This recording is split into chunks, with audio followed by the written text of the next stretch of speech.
ದುಃಖಕ್ಕೆ ಏನು ಕಾರಣ? ಈ ದೇಶದ ದೊಡ್ಡ ಜ್ಞಾನಿ ಪತಂಜಲಿ ಮಹರ್ಷಿ ಮನುಷ್ಯನಿಗೆ ಯಾವ ಕಾರಣಗಳಿಂದ ದುಃಖ ಆಗ್ತೈತಿ ಅಂತ ಅವರು ಸಂಶೋಧನೆ ಮಾಡ್ಯಾರ. 3 ಕಾರಣಗಳಿಂದ ಮನುಷ್ಯನಿಗೆ ದುಃಖ ಆಗ್ತೈತಿ ಅಂಥೇಳಿ ಅವರು ಕಂಡುಕೊಂಡಾರ. ಮೊದಲನೆಯದ್ದು ಪರಿಣಾಮ ದುಃಖ. ಜಗತ್ತಿನ ಎಲ್ಲ ವಸ್ತುಗಳಿಗೂ ಪರಿಣಾಮ ಅಂದ್ರೆ ಬದಲಾವಣೆ ಹೊಂತಾವು. ಅಂದ್ರೆ ಇದ್ದದ್ದು ಇದ್ದಂಗೆ ಇರಂಗಿಲ್ಲ. ಮನುಷ್ಯನ ಆಸೆ 2 ಧ್ರುವಗಳ ಸುತ್ತ ತಿರುಗ್ತೈತಿ. ಅದೇನಂದ್ರೆ ನನ್ನ ದೇಹ ಸೊರಗಬಾರ್ದು, ನನ್ನ ಸಂಪತ್ತು ಕರಗಬಾರ್ದು ಅಂಥೇಳಿ ಮನಸ್ಸು ಬಯಸ್ತೈತಿ. ದೇಹ ಸೊರಗಿದ್ರೆ, ಸಂಪತ್ತು ಹೋದ್ರೆ ದುಃಖ ಆಗ್ತೈತಿ. ಆದ್ರೆ ವಾಸ್ತವ ಸತ್ಯ ಏನಂದ್ರೆ ದೇಹ ಸೊರಗ್ತೈತಿ, ಸಂಪತ್ತು ಕರಗ್ತೈತಿ. ಇದು ಸತ್ಯ. ಇದನ್ನು ಮನುಷ್ಯ ತಿಳ್ಕೋಬೇಕು. ರಾಜ ಮಹಾರಾಜರು ಬರೆಸಿದ ಶಿಲಾಶಾಸನಗಳು ಅಳಿತಾವು. ರಾಜಕಾರಣಿಗಳು ಮಾಡಿದ ಶಿಲಾನ್ಯಾಸನೂ ಅಳಿತೈತಿ. ಪಂಚಮಹಾಭೂತಗಳ ಕರಗ್ತಾವೆ. ನಮ್ಮನ್ನು ಹೊತ್ತು ಭೂಮಿ ತಾಯಿ ಕೂಡ ತಿರುಗ್ತೈತಿ. ಹಿಮಾಲಯದ ಹಿಮ ಕೂಡ ಕರಗ್ತೈತಿ. ನನಗಾಗಿ ಒಂದು ಬೆಡ್ರೂಮ್ ಕಟ್ಟಬೇಕು ಅಂತ ನೀವು ಹಾತೊರಿತಿರಲ್ಲ, ಆದರೆ ನಿಮಗಾಗಿ ಕಟ್ಟಿದ ಬೆಡ್ರೂಮ್ ಒಂದು ದಿನ ಡೆಡ್ ರೂಮ್ ಆಕೈತಿ. ಅದು ಸತ್ಯ ಅನ್ನೋದು ತಿಳ್ಕೋಬೇಕು. ಇದು ಜೀವನದ ಯಥಾರ್ಥ ಜ್ಞಾನ.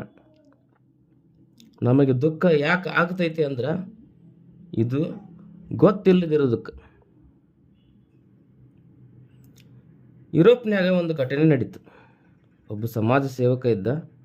ಅವನ ಮೂರ್ತಿ ಮಾಡಿ ಊರಿನ ವೃತ್ತದೊಳಗೆ ನಿಲ್ಲಿಸಿದರು. ಉದ್ಘಾಟನೆಯೂ ಆಯ್ತು.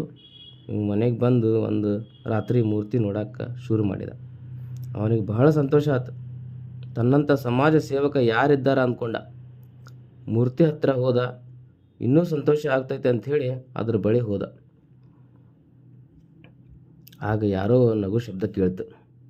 ಯಾರು ನಗಾಕತ್ತಾರ ಅಂಥೇಳಿ ನೋಡಿದಾಗ ಮೆಟ್ಟಲು ಹೇಳ್ತು, ನಗ್ತಾ ಇರೋದು ನಾನು ಅಂತ. ನೀ ಯಾಕೆ ನಗಾಕತ್ತಿ ಅಂತ ಕೇಳಿದ. ನಿನ್ನ ಹುಚ್ಚುತನಕ್ಕೆ ನಗಾಕತ್ತೇನೆ ನಾನು ಅಂತ ಮೆಟ್ಲು ಹೇಳ್ತು. ನಂದೇನು ಹುಚ್ಚುತನ ಐತಿ ಇಲ್ಲಿ ಅಂದ. ಜನ ನಿನಗೆ ಗೌರವ ಕೊಟ್ಟು ಮೂರ್ತಿ ನಿಲ್ಲಿಸ್ಯಾರ ಅಂತ ನೀ ತಿಳ್ಕೊಂಡಿಲ್ಲ, ಇದ ಹುಚ್ಚುತನ ಅಂಥೇಳಿ ಮೆಟ್ಲು ಹೇಳ್ತು. ಅದು ಸುಳ್ಳೇನು ಅಂಥೇಳಿ ಅವ ಕೇಳಿದ. ಒಂದು ತಿಳ್ಕೊ, ನಾನು ನಿನ್ನಂಗೆ ಸಮಾಜ ಸೇವಕ ಆಗಿದ್ನಿ. ನನ್ನ ಮೂರ್ತಿನೂ ನಿಲ್ಲಿಸಿದ್ರು. ಈಗ ನೀ ಬಂದು ಅಂಥೇಳಿ ನನ್ನ ಮೆಟ್ಲು ಮಾಡಿ ನಿನ್ನ ಮೂರ್ತಿ ನಿಲ್ಲಿಸ್ಯಾರ. ಮುಂದೆ ಇನ್ನೊಬ್ಬ ಬರ್ತಾನ, ಆಗ ನೀನು ನನ್ನ ಹಂಗೆ ಮೆಟ್ಟಲು ಆಗ್ತಿ ಅಂಥೇಳಿ ಹೇಳ್ತು. ಇದು ಕೇಳಿ ಅವನಿಗೆ ದುಃಖ ಆಯ್ತು. ದುಃಖ ಯಾಕೆ ಆಗೈತಿ ಅಂತ ಅಂದ್ರೆ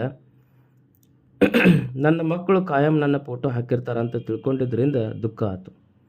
ಸಂಪತ್ತು, ಕೀರ್ತಿ, ಅಧಿಕಾರ ಎಲ್ಲನೂ ಸೊರಗ್ತಾವ ಅನ್ನೋದು ಮನುಷ್ಯನಿಗೆ ಗೊತ್ತಿರಬೇಕು.